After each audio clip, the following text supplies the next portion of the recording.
companies, which is the present situation, it permits 10, then you are involved practically round the year, every week on an average, with one meeting or the other. And to my mind, my personal experience having served on a couple of boards, it is beyond a normal, reasonable, diligent human professional that he is able to discharge and give time reasonably well to all the companies on which he is serving. This time what we are recommending is, even 10 is a large number and it should be brought down to 5. 5 listed companies directorship.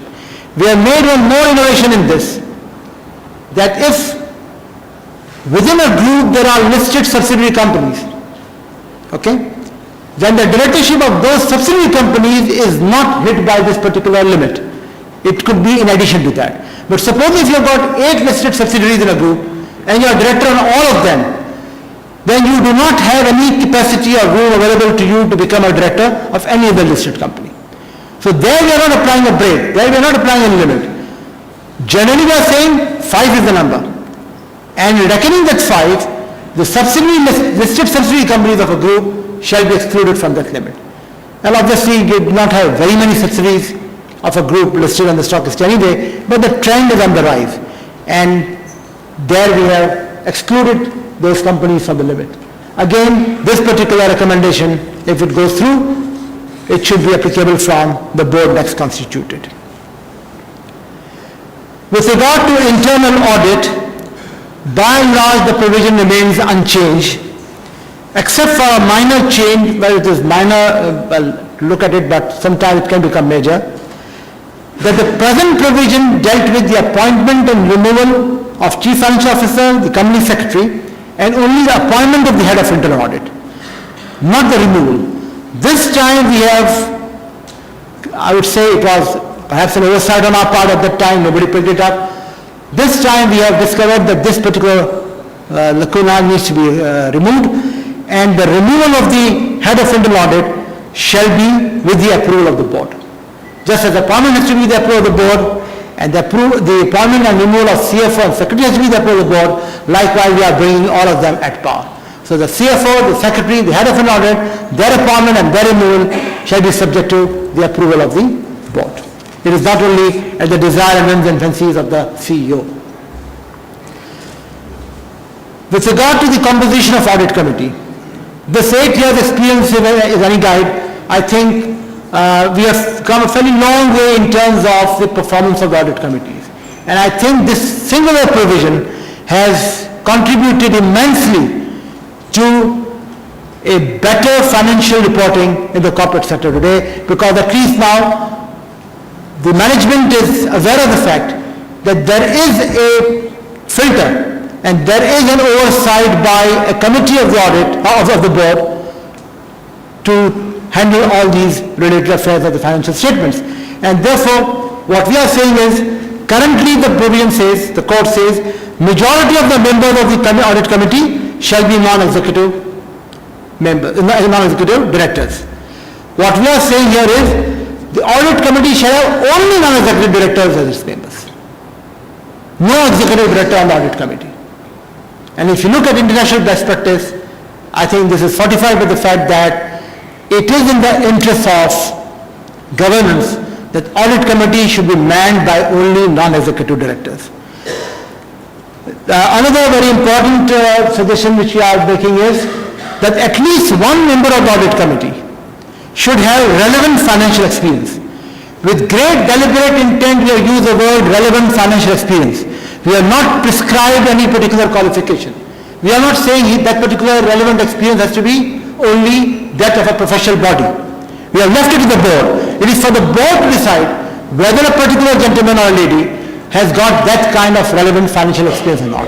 Different jurisdictions use different expressions, but all in the bottom line does say that relevant financial literacy is important to discharge this responsibility. So at least one member of the audit committee must be of this characteristics, so that he can guide his colleagues on the audit committee with regard to any technical issues, with regard to any intricate problems. And you know that audit committee does have to deal with sometimes accounting policies in the conceptual context, sometimes with regard to the application of those principles, sometimes with regard to the issues and reservations of the auditors, and so on and so forth.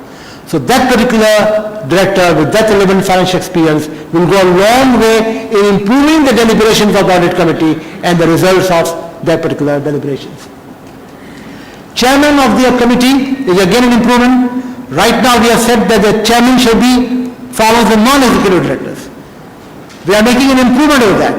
It is not simply sufficient that the chairman is non-executive director. We are saying the chairman should be among the independent directors.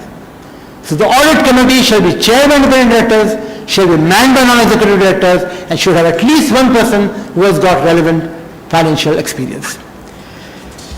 One very oft-repeated question which is raised in practice and otherwise also in our deliberations on this draft recommendation has been, who should be the secretary of the audit committee? Should he be the head of the internal audit? Should he be the company secretary? Should he be the CFO? And so on and so forth. We deliberated this at length. We sort of debated in great depth the pros and cons of each of these. What we have finally settled on is that decidedly one thing is a no-no, and that is the CFO shall not be the secretary of the audit committee. The rest, we are leaving it to the best judgment of the board as to whether they would like to permit the company secretary to be the secretary of the audit committee, or the head of internal audit, or XYZ. But it is decided the CFO shall not be the secretary of the audit committee. With regard to the role of the audit committee, it is essentially the same as is presently under the code, with one exception, that right now the appointment of the external auditors is with the recommendation of the audit committee.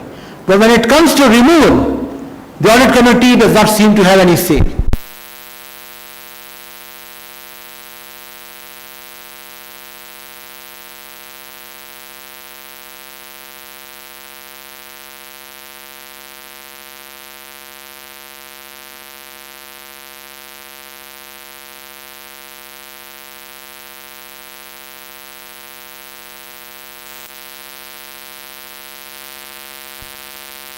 The provision is again unchanged, that the audit committee's recommendation on these matters is almost close to mandatory, but if the board wishes to make a departure from that, then it shall record the reasons for that in writing, so that it is on record as to why a particular recommendation of the audit committee was not acted upon.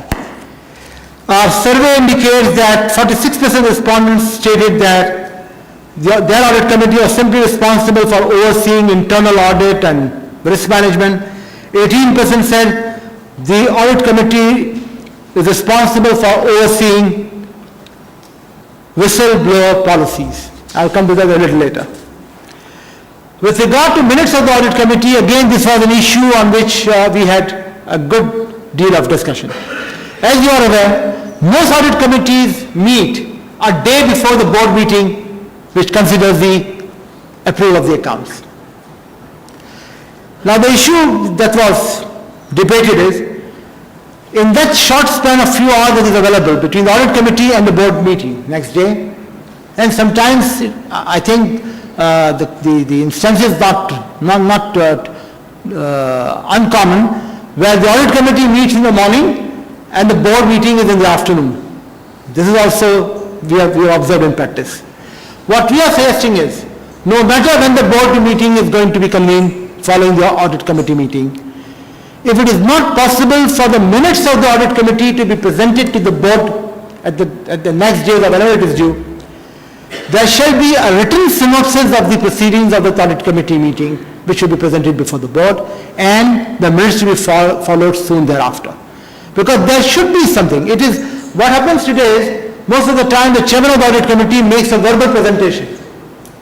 Now, verbal presentation can convey only so much, and there could always be a room for miscommunication, misunderstanding, ye kaha tha, ye nahi kaha tha, and so on and so forth.